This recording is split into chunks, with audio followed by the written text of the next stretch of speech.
TSIT Connect.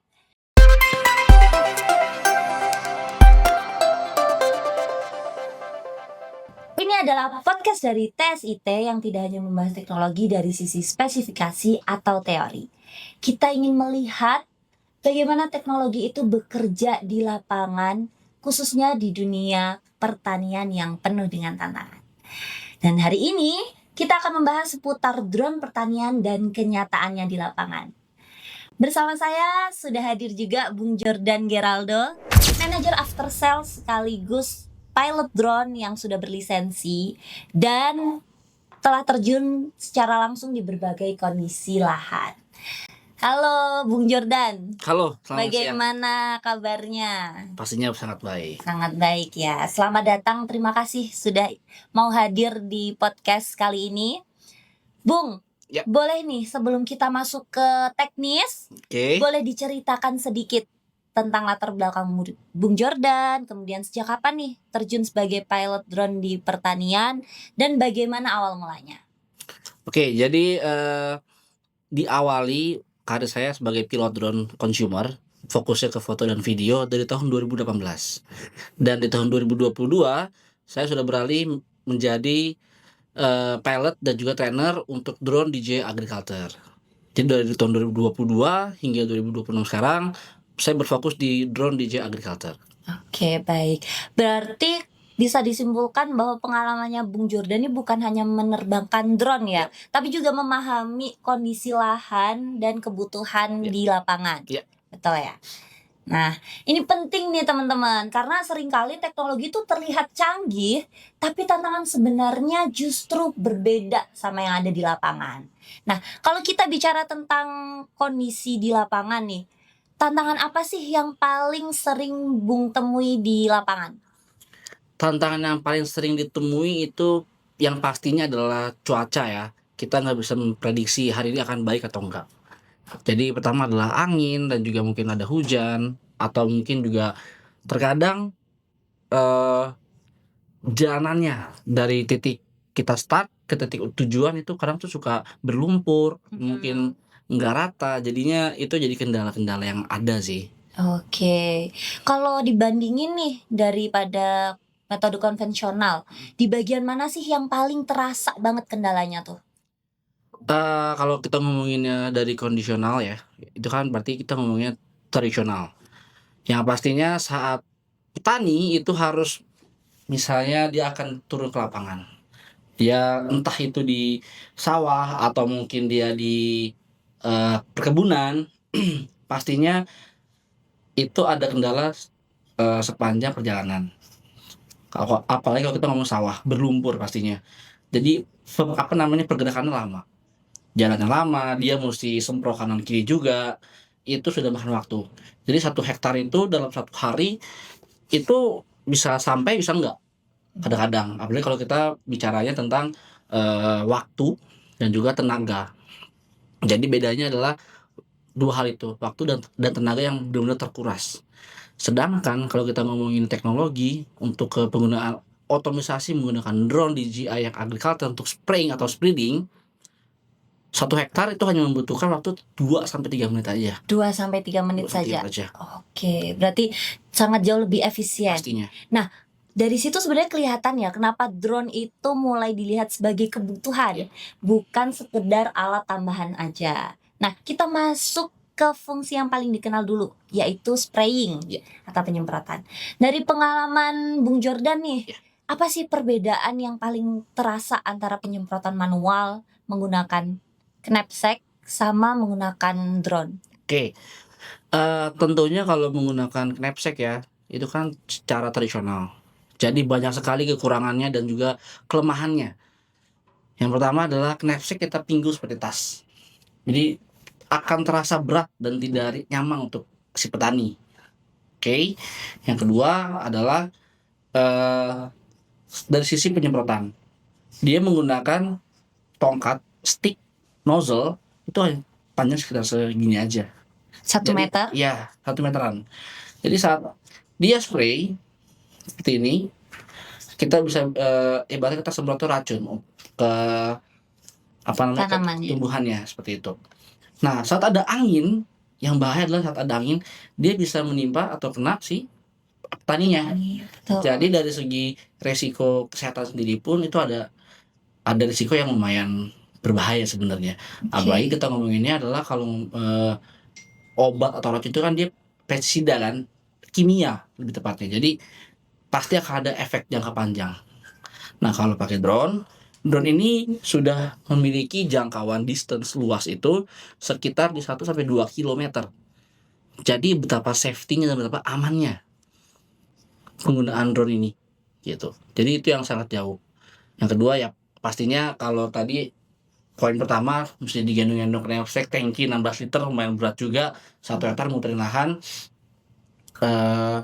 Apa namanya, kalau pakai drone dia bisa lebih ringan karena hanya menggunakan remote. Oke, Seperti jadi itu. dari jarak jauh ya. Mhm. Nah, tapi kan realitanya gini nih Bung biasanya. Kalau saya nih sebagai petani, saya taunya tanaman itu kan ada di bawah ya. Mhm. Sementara drone itu nyemprotnya dari atas. Nah, saya khawatir tuh, emang bener ya kalau misal pakai drone takutnya nanti nggak merata atau nggak kena sampai bawah atau ada sisi yang tidak terkena semprotan. Itu sebenarnya realitanya seperti apa sih, Bung? Oke, memang sih kalau kita mau berbicara tentang penggunaan drone ini secara visual, berarti kita berbicara tentang penglihatan ya. Ada yang namanya downforce atau dorongan dari baling-baling ke bawah tumbuhan. Itu yang menjadi, poin-poin petani manual atau petani konvensional yang biasanya akan lebih bisa bilang itu, "Ini pohonnya rebah nih atau padinya rebah." Karena kena angin dia agak turun. Sebenarnya saat drone lewat, semprot, ada fungsi-fungsi tertentu dari efek-efek itu semua. Satu, saat drone lewat, kena angin dari si baling-baling, sebenarnya bahasanya bukan rebah, tapi lebih ke apa namanya, dia terbuka. Saat drone lewat, oh seperti ini, air bisa masuk dari semprotan itu dan nozzle itu bisa masuk sampai ke batang. Jadi hama-hama yang biasanya stay-nya di batang-batang padi atau apapun itu pasti akan kena. Dan setelah drone lewat, itu lewat cuman hanya beberapa milisecond aja. Jadi setelah dia lewat, dia akan kembali Menutup. berdiri. Oke. Seperti itu. Nah, jadi cuman cuman lewat, tutup lagi. Dan itu akan kena sampai batang. Oke. Dan kalau kita ngomongin tentang merata, eh, penyemprotan itu dia konstan. Jadi tidak ada yang tersendat atau apapun itu. Jadi setiap kali drone lewat, full jatuh sampai ke bawah. Dan itu bukan hanya sekedar jatuh sampai bawah, tapi dia bisa juga sampai samping. Jadi melebar. Jadi tinggi drone itu misalnya 3 meter, lebar semprotan itu bisa sampai 6 meter. Tergantung ketinggian tumbuhan juga. Kalau tumbuh terlalu tinggi, nanti dia cuma sekitar 2,5 meter atau 2 meter. Tapi kalau tumbuhan masih rendah, bisa sampai 6 meter. Oke. Jadi Berarti bisa dibilang nggak bener ya kalau menggunakan drone tuh hanya terkena di bagian pucuk-pucuknya saja. benar. Oke. Kalau soal keselamatan kerja nih, kira-kira perubahan yang paling signifikan tuh apa ya? Yang kelihatan yang Bung rasakan ketika menggunakan drone dan enggak?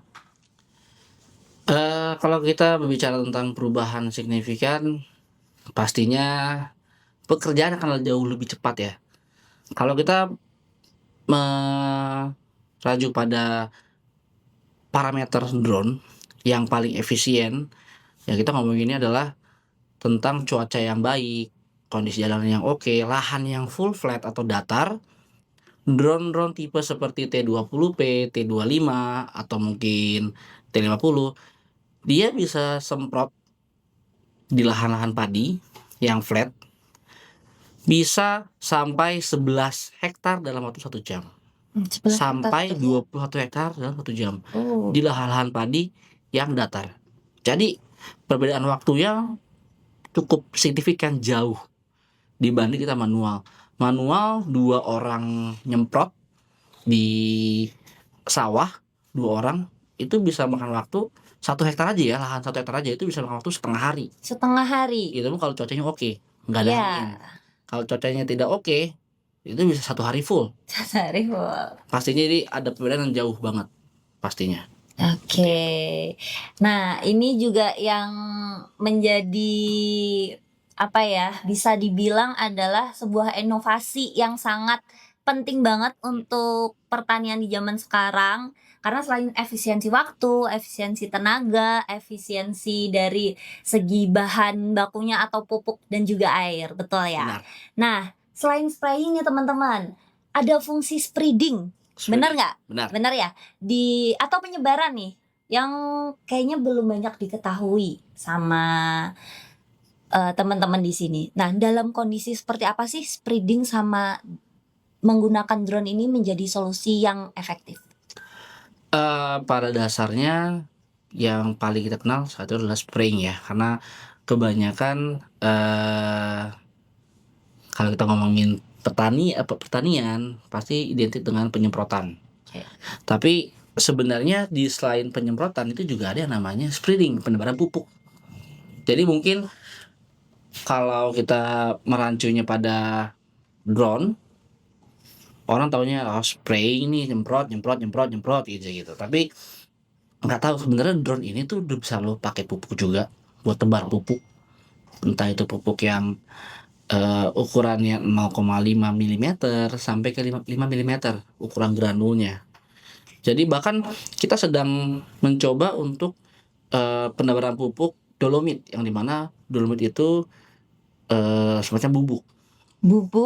Jadi pupuk itu ada banyak banget variannya. Ada yang bentuknya bulat, ada juga yang bubuk kayak tepung gitu. Nah, Oke. itu kita juga sedang kembangkan untuk penggunaan itu di drone Agras pastinya. Jadi sebenarnya fungsi sama aja untuk menyuburkan tumbuhan. Seperti Oke. itu. Sebenarnya ini menarik sih. Saya juga baru tahu bahwa ada jenis pupuk yang bubuk ya. Ada. Jadi kurang lebih mungkin seperti bedak tabur, Ya, seperti itu ya, sehalus itu ya. Oke. Nah, kayaknya kalau spreading ini saya penasaran banget nih. Spreading ini tuh cocoknya buat lahan tertentu atau justru fleksibel? Artinya tuh bisa untuk semua jenis lahan, bisa untuk semua kontur tanah atau bagaimana? nah kalau kita ngomongin itu sebenarnya bisa lebih luas ya. Karena kalau kita ngomongin drone, penebaran pupuk menggunakan drone. Drone ini dasarnya dia bisa mengikuti kontur lahan. Jadi mau kontur lahan yang terjal ataupun berbukit, drone itu bisa melakukan operasionalnya tanpa perlu dibantu. Jadi kita bisa full otomatis gitu. Kalau kita ngomongin manual kan nanjak, orang nanjak jalan kaki, nanjak tebar atau menyemprot, itu kan waktunya udah satu capek. Yang kedua pastinya akan butuh banyak tenaga kerja. Tapi kalau kita ngomongin drone, karena drone ini terbang ke atas, jadi ya dia semua rintangan bisa dilewatin. Dia akan mengikuti kontur yang seperti ini misalnya. Ini akan naik, nanti dia lurus. Atau mungkin turun, dia akan lurus, dia akan turun. Seperti itu. Jadi semua kondisi itu bisa, dan juga yang terbaru adalah drone DJI ini bisa melakukan yang namanya spot spreading.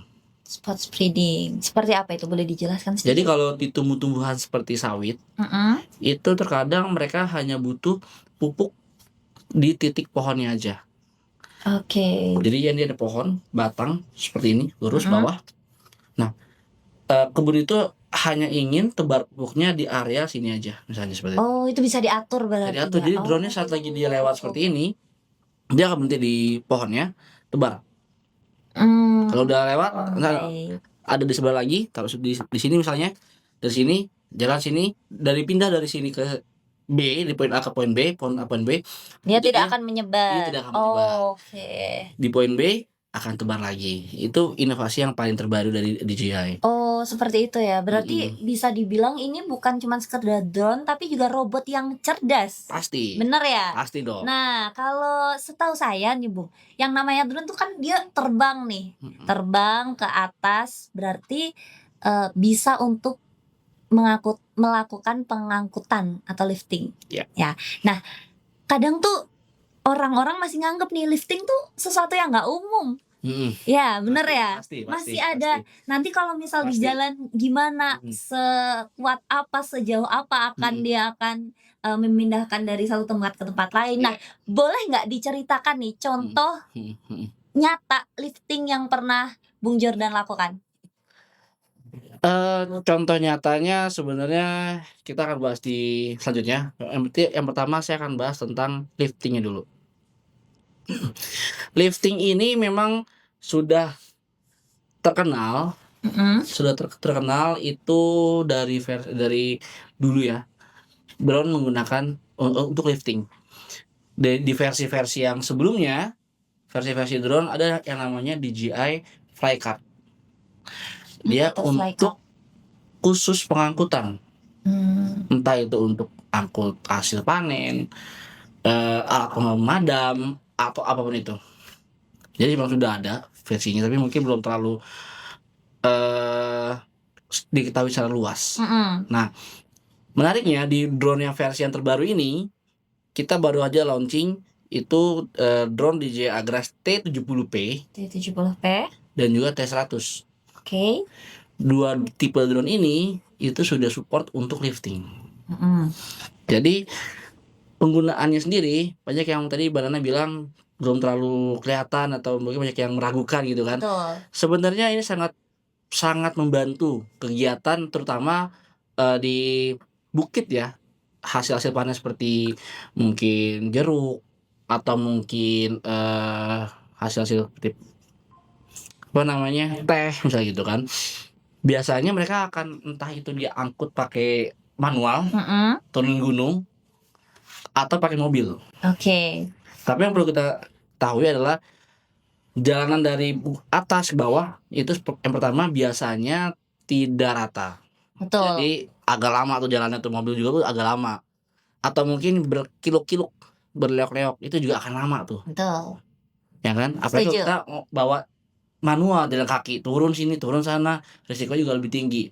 Tapi kalau pakai drone, panen kumpulin di ujung-ujung jalan itu, drone terbang, drone-nya nggak usah landing, hover aja di atas diam. Oke. Nanti salah satu helpernya atau mungkin petaninya dia akan kaitin pengaitnya ke keranjangnya, terbang jalan. Oke. Turun gunung, naik gunung. Jadi bisa motong jalur.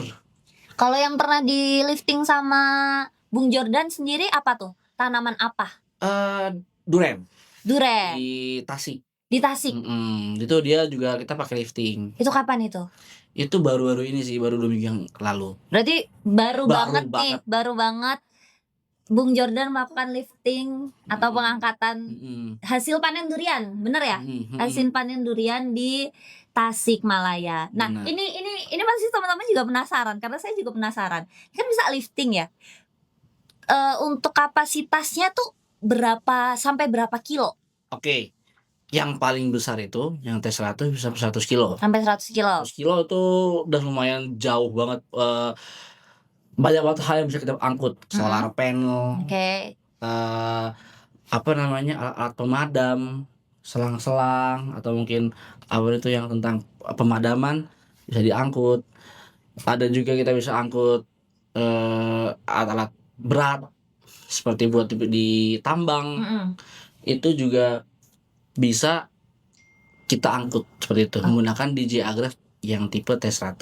Yang tipe T100. Tipe T100. Karena itu sampai 100 kilo. 100 kilo. Nah, kan 100 kilo nih. Ini pertanyaan dari saya pribadi nih, Bung. Ini menjawab dari penasaran teman-teman juga pasti. 100 kilo berarti ya. Saya kan ini beratnya cuman di 49 kilo ya. Ya. Berarti bisa nggak buat ngangkat saya? Bisa pastinya dong. Bisa, Jangan kan yang T100 terlalu besar, yang T70P udah bisa juga. Bisa. Berarti sebenarnya drone tuh boleh nggak sih untuk pengangkutan manusia? Sebenarnya secara teori dan teknologi memang tidak disarankan karena resikonya terlalu tinggi. Resiko terlalu tinggi. Yang pertama ya kalau ada apa-apa dengan drone-nya ya kita tidak menutup kemungkinan drone ini pun bisa mengalami error sistem atau mungkin pilotnya yang sedikit error gitu kan, jadinya crash gitu kan.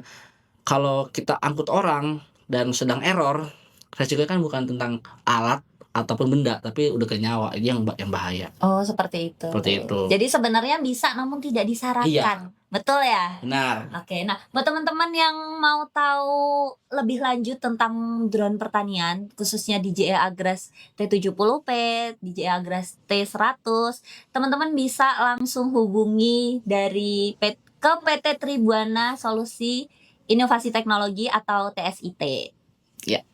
Nah, lanjut nih, ini Oke. perihal saya masih ada mitos-mitos atau kesalahpahaman atau mungkin yang dari saya sendiri kurang mengerti ya sebagai Oke. orang awam nih. Biasanya nih Bung, Mm-mm. gimana sih caranya Bung menjelaskan ke petani yang masih ragu atau skeptis mengenai drone pertanian? Karena mereka kan sudah pasti dari zaman dulu sampai Sekarang. berabad-abad lamanya Iya, ya kita iya, tuh iya. selalu pakai cara yang konvensional atau Pasti, manual. pasti, Nah, pasti. gimana sih caranya Bung Jordan untuk meyakinkan bahwa ini loh ada inovasi? Oke, ini menarik sebenarnya sih, sangat sering kita temui ya, terutama untuk tim marketing kami pastinya. Kalau kita ngomonginnya ke petani-petani yang konvensional atau petani-petani lama ya, kita tidak terlalu banyak omong, Mbak, Ibu, apa segala macam, kita nggak terlalu banyak ngomong. Kita akan bilang, "Bapak punya lahan di mana? Kita coba demo, Pak."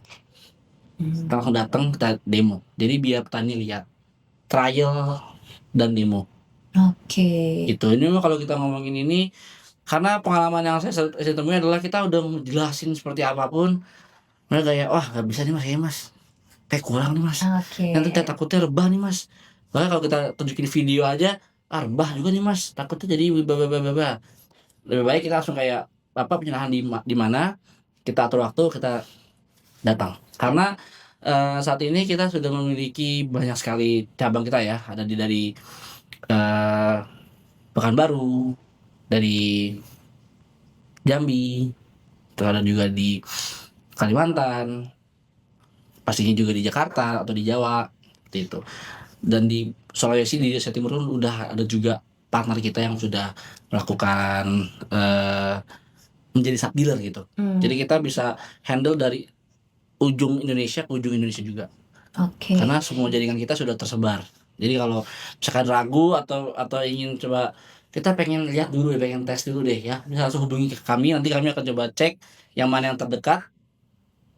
Kita akan hubungi dengan tim kita yang di sana untuk demo. Melakukan kunjungan ya berarti kalau di sini bisa dibilang bukan cuman edukasi doang, Iya. tapi langsung praktek secara langsung, benar ya? Pasti. Ini penting banget nih teman-teman karena seringkali hambatan itu bukan dari teknologi, tapi dari persepsi masing-masing Benar. orang. Bener ya? Bener banget. Oke, nah kira-kira nih Bung, kalau lihat perkembangan yang sekarang, gimana sih menurut Bung Jordan masa depan drone pertanian Indonesia? Oke, ini menarik juga karena di tahun 2022 itu penggunaan drone agriculture ini memang sangat sedikit dan sangat minim, belum banyak yang tahu. Jadi pertama-tama saya join di bidang ini, DJI Agriculture ini sangat minim.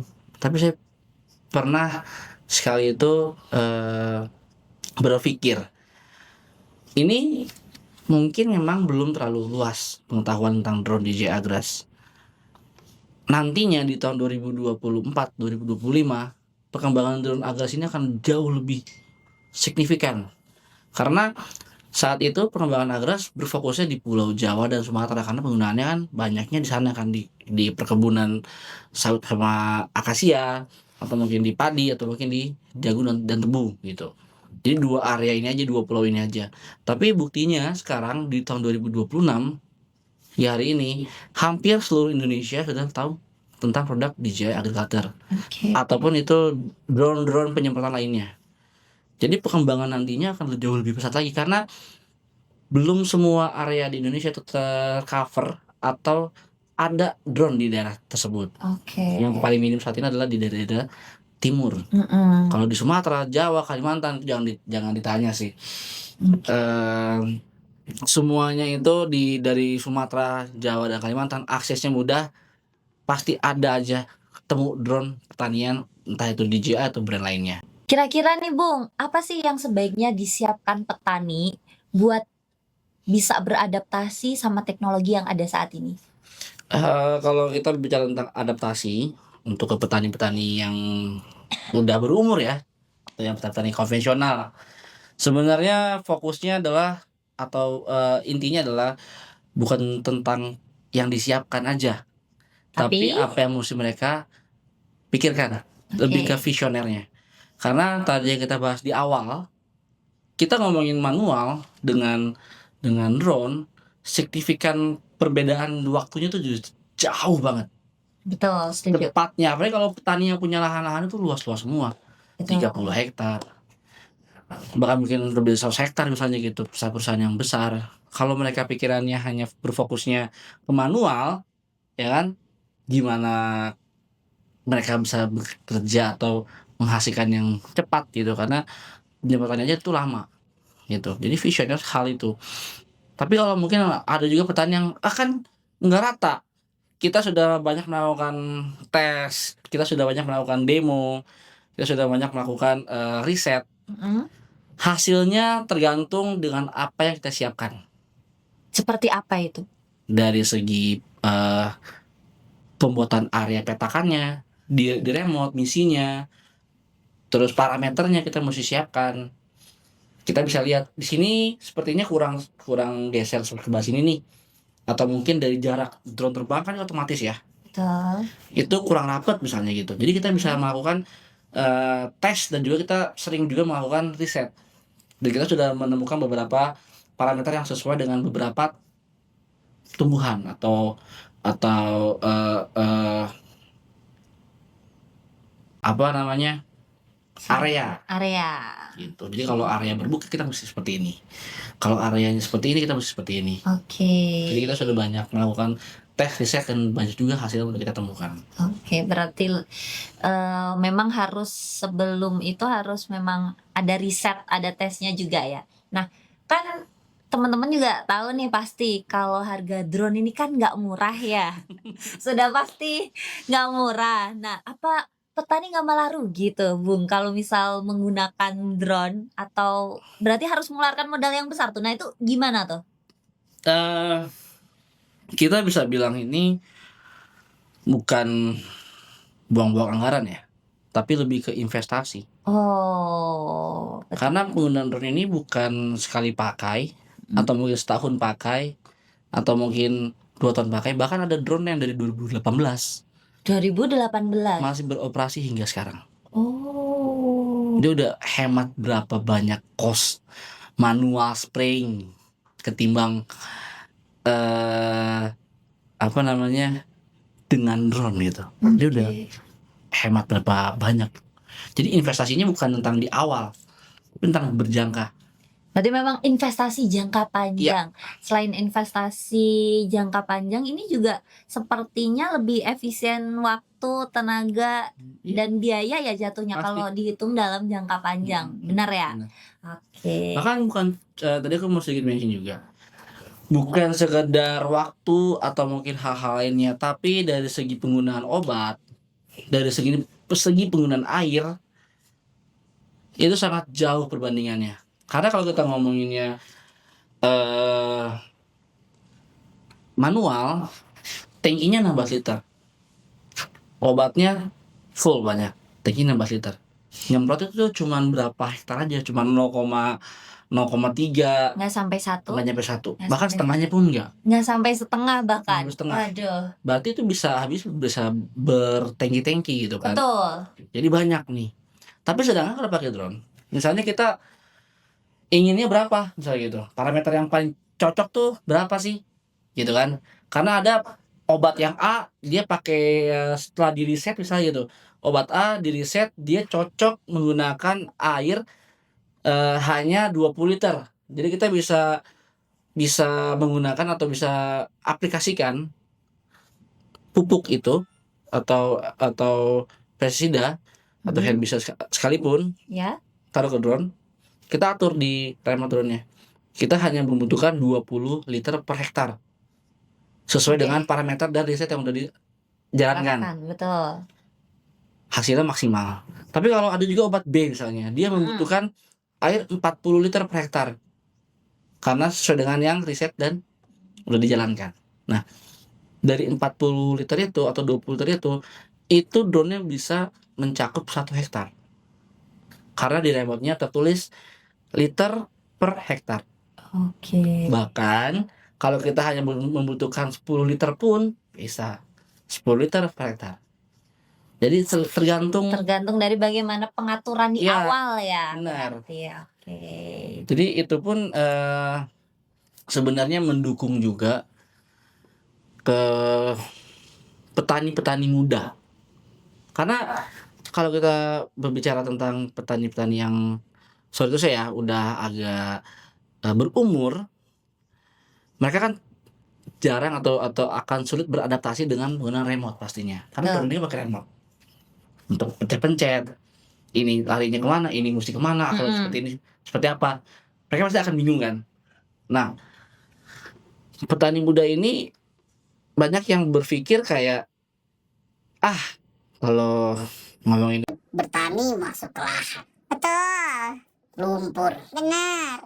Panas. Setuju, hujan. Iya, yang saya lakukan dari 2022 hingga sekarang, saya tidak pernah masuk ke sawah, saya cuman ada di pinggir sawah, di gubuk, duduk diem manis. Udah, paling kalau drone-nya landing saya mesti prepare tempatnya, buat landing-nya, terus juga pasti ada asisten kan. Kalau kita pilot ya harus nggak mungkin dia udah pegang remote, dia masuk aduk racun sendiri, dia mesti masukin sendiri, nggak harus kan. Bahkan kalau sudah landing, ada helper, biasanya kita sebut helper sih, Oke. atau asisten kita di lapangan. "Bang, ini udah habis, tolong diisi lagi." Nanti yang aduk olahannya, obatnya mereka, mereka tinggal helpernya atau ke asistennya tinggal bilang, "Bang, ready, drone siap, oke." Saya di gubuk cuma tinggal terbangin, jalan, otomatis start. Nah, semisal nih ada teman-teman di sini mungkin yang tertarik dan mau beli drone pertanian, itu harus bisa terlebih dahulu atau bagaimana? Dan belinya harus di mana nih? Oke, kita disclaimer dulu ya. Untuk pembelian drone di Agriculture ini, itu dapat melalui PT Tribuana Solusi Inovasi Teknologi atau yang disingkat PT TSIT. Nanti kita cantumkan yang ada di sini ya guys. Oke, dan pastinya tim marketing kami pun bukan hanya sekedar, "Bang, kita mau beli drone tipe ini."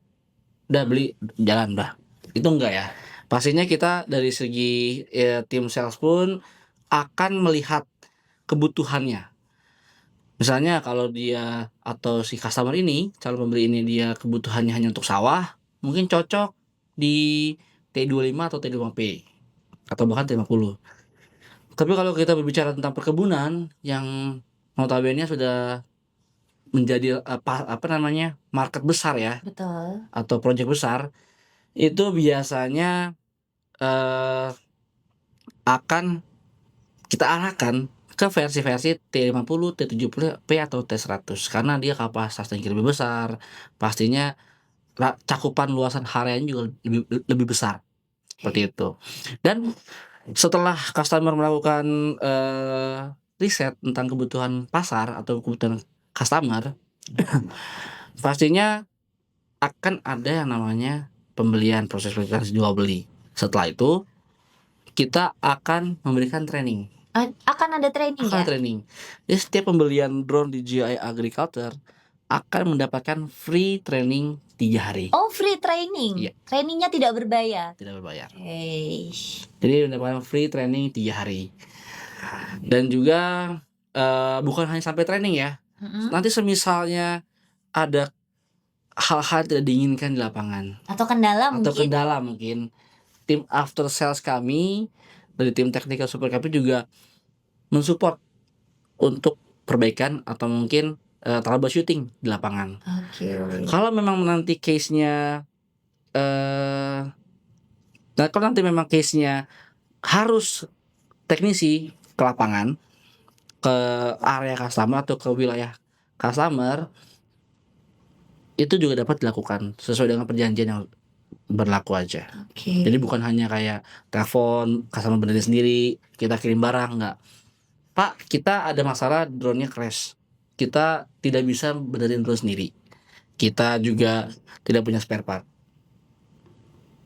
Dan kalau kita kirim drone ke Jakarta pun akan makan waktu misalkan 2 minggu karena lokasinya ada di Makassar mungkin. Kalau kita kirim ke Jakarta atau mungkin ke jangan jauh-jauh deh, kita ngomongin Jakarta. Kalimantan kan luas Betul. dan tidak semuanya kita ada cabang di Mm-mm. sana. Dari lokasi customer ke cabang kita pun itu mungkin bisa 1 harian Oke. atau 1 hari setengah. Dan itu pun nanti dia bolak-balik dari tempat customer, benerin ke lokasi kita, dari lokasi kita balik lagi ke tempat customer. Itu 3 hari bisa, 3-4 Oke. hari. Itu pun kalau kita ngomong cepet ya. Nah, betternya adalah kita kenapa nggak kirim aja teknisi ke tempat customer.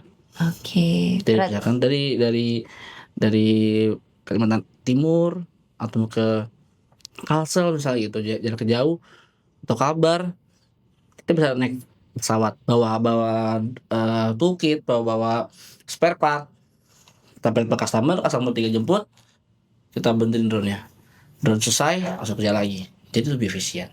Berarti memang ketika ada pembelian DJI Agras ini bakal ada pendampingan dan juga garansi. Iya, pastinya. Boleh dijelaskan nggak garansinya itu mencakup apa saja dan berapa lama?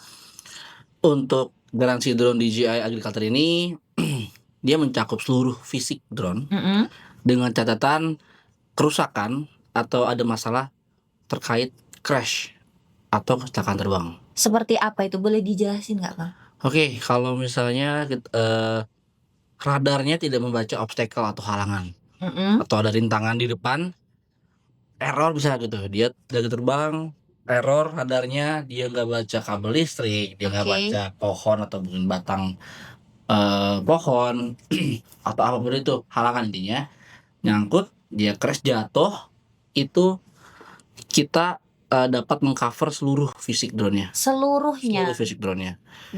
Tapi sebelumnya pernah ada kejadian seperti itu nggak? Pastinya. Oke. Ini juga namanya kan sistem alat robot, pasti ada namanya kerusakan ataupun error pastinya. Oke. Jadi tidak ada yang namanya di dunia ini elektronik yang 100% itu adalah Sempurna gitu sempurna, ya. itu nggak ada. Betul. Pasti dari 100 pasti ada 1% yang error lah seperti itu. Dan bila dia crash karena error, sistem error, full warranty 1 tahun. 1 tahun. Full warranty fisik. Kalau untuk selain itu? Selain itu ada yang namanya warranty parts. Jadi misalnya partsnya aja nih, drone-nya nggak crash tapi parts aja error. Seperti apa tuh contohnya? Contohnya kalau di drone ini dia ada namanya radar untuk obstacle. Sebelum terbang masih prepare, lihat di remote muncul nih notifikasi radar depan error misalnya seperti itu. Kita bisa cek list dari DJI. Mm-mm. Radar ini warantinya berapa lama? Oke. Kalau radar sendiri dia waranti 1 tahun. Radar 1 tahun. Tapi kalau contohnya misalnya sentrifuga motor ya, ada parts DJI di nozzle itu namanya sentrifuga motor. Itu garansinya hanya 3 bulan.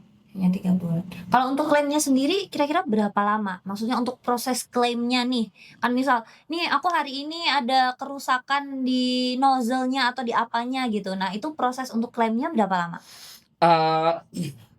Untuk proses klaimnya cepat.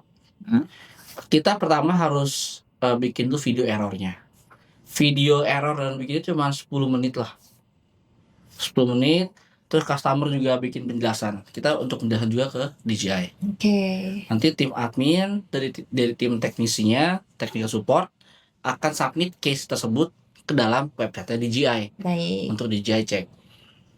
Setelah disubmit, setelah dicek, biasanya paling cepat adalah keesokan harinya. Oh, 1 kali 24 jam? Ya, 1 kali 24 jam. Itu paling cepat. Tapi kalau misalkan kejadiannya atau kerusakan ini lumayan fatal atau banyak ya, itu bisa 2, 3, 4 hari. 2 sampai 4 hari. Berarti paling cepat 1 kali 24 Iya. jam, paling lama nggak sampai seminggu lah ya Iya. pokoknya. Nggak sampai seminggu ya teman-teman. Nah, kalau misal kita klaim kerusakan nih, itu bakal diganti dengan spare part yang baru kah? Atau dibetulkan atau seperti apa? Oke, kalau nanti misalnya crash ya, kalau crash pasti kita akan perbaiki. Kalau crash biasanya itu yang paling parah, drone sudah tidak berbentuk lagi drone. Tidak berbentuk, Iya, hancur? hancur, lengannya patah, kaki-kakinya patah. Aduh, Tapi itu pun kita handle sebagai after sales yang baik, pastinya teknisi yang baik. Pasti kita akan berfokusnya ke perbaikan drone-nya secara maksimal. secara keseluruhan. Keseluruhan. Berarti diganti ya? Enggak diganti, kita Tapi perbaiki. perbaiki. Perbaiki, kita Kalau ganti parts-nya. Iya, ganti parts-nya maksudnya.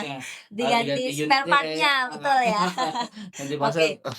Nah, kalau DJI Agras sendiri nih, udah ada di negara mana aja sih? Atau negara mana yang sudah benar-benar menerapkan menggunakan drone pertanian? Pastinya sih sudah banyak banget ya di negara-negara maju. Kalau kita mengacu pada eh materi dari DJI sendiri, itu sudah lebih dari 200 negara udah pakai. 200 negara yang ada di seluruh dunia ya. Boleh disebutin nggak beberapa contohnya? Pastinya paling besar adalah Thailand. Thailand. Itu paling besar. Justru malah yang paling besar di negara tetangga kita Thailand ya. Karena kan dia pemasok beras, Mm-mm. ya kan? Salah satu pemasok beras yang terbesar juga ya. Untuk impor kan dari Thailand. Malaysia juga pakai. Malaysia juga pakai. Pasti banyak sih Kamboja dan negara-negara di Eropa pun kayak di di Amerika pun di Eropa sudah pakai juga. Kalau di Indonesia sendiri penggunaannya seperti apa? Sudah sejauh apa tuh?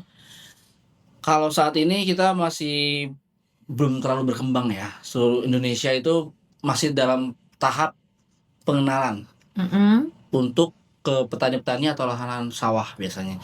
Tapi kalau untuk lahan-lahan perkebunan ya, perusahaan-perusahaan seperti forestry ya, kita kan banyak juga tuh forestry Indonesia, akasia, sawit, eukaliptus, tebu, itu kan banyak perusahaan itu sudah mengetahui dan sudah pakai. Oke. Tapi kalau ke petani-petani konvensional yang kayak padi atau mungkin pisang, itu belum terlalu banyak pakai drone DJI, masih banyak manual. Jadi kita bisa bilang kita masih dalam proses pengenalan dan perkembangan. Masih dalam proses itu ya. Yes. Namun kalau misal dari pemerintahnya sendiri seperti apa? Apakah dari pemerintahan kita udah pakai drone DJI ini atau justru malah pemerintah ini belum tahu sebenarnya? Mendak itu sudah beli sama kita. Oh, sudah ada Iya. pembelian dari Kementerian Perdagangan ya?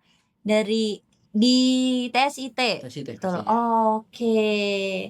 Ini keren banget sih. Saya juga baru tahu nih. Saya juga baru tahu bahwa sudah memang kita perlu lebih banyak lagi ya untuk lebih mengenalkan DJI Agras ini kepada masyarakat luas. Nah, jadi sebenarnya memang podcast ini tujuannya adalah untuk pengenalan kepada masyarakat.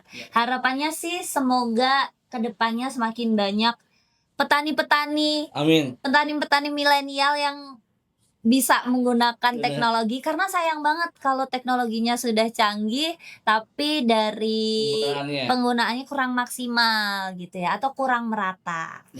Nah, dari obrolan hari ini kita juga bisa lihat bahwa drone pertanian itu nggak sekedar robot ya teman-teman. Drone pertanian itu ngebantu banget tentang pekerjaan petani menjadi lebih presisi, lebih aman, lebih produktif. Nah, teknologi inovasi itu akan terus berkembang teman-teman. Tapi yang paling penting adalah bagaimana ia digunakan dengan benar oleh orang yang tepat dengan prosedur yang juga jelas. Disinilah ekosistem menjadi penting, pilot berlisensi, pengalaman lapangan, dan pendekatan yang bertanggung jawab. TSIT hadir untuk memastikan teknologi drone pertanian tidak hanya terlihat canggih, tetapi benar-benar bekerja dan bermanfaat dalam meningkatkan efisiensi dan juga produktivitas lahan. Sangat inspiratif sekali ya teman-teman. Oke, baik. Ini saatnya kami untuk undur diri bersama saya Banatina dan juga Jordan Geraldo. Sampai jumpa di TSIT Connect episode berikutnya. Jangan lupa like, komen, dan juga share. Bye!